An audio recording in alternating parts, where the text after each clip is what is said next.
Hi folks, it's Evil here from Thundermist Lure Company, and welcome to today's episode of Thundermist Fishing Tips. It is so nice to see you again because on today's episode we're going to showcase some questions from you, our viewers, our subscribers. And in fact, Catfishing wrote in and asked, when it comes to taking fish home for the table, what's one of the best ways to dispatch, or what is one of the best ways to kill the fish?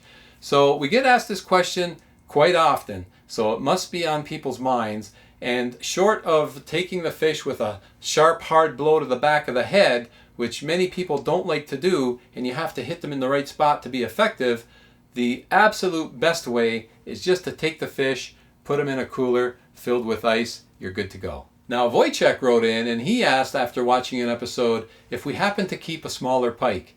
And that's a great question, because when it comes to keeping fish, those who catch and keep, there's people who keep smaller fish, people who keep mid-sized fish, and people who keep larger fish. I guess the short answer is, as long as the regulations allow you to keep that size fish, perfect. But as far as the fish goes, smaller fish are actually better tasting because they haven't been in the water as long. They're tastier. The larger fish actually make for great breeders, so those ones are pretty good if you release them, because they will reproduce and keep our fishery healthy and active. And that's why some places have slot sizes, because they want you to keep those mid-sized fish, which aren't too small and aren't too large. Now, Mr. Steelhead wrote in after watching one of our spring catfishing episodes, and he asked, when do the catfish actually start to move in to the rivers?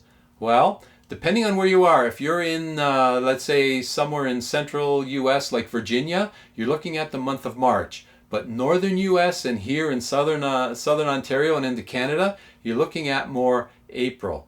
Certainly, by the time May rolls around, the catfishing, no matter where you are, is in full gear and great fishing, that's for sure. So folks, thanks again for taking time to write to us here at Thundermist Lure Company. And if you haven't yet, feel free to subscribe. We have a great family of subscribers, and we always welcome new subscribers to our channel. And I want to thank you so much for tuning in to today's episode of Thundermist Fishing Tips. And as always, until next time, good luck and good fishing.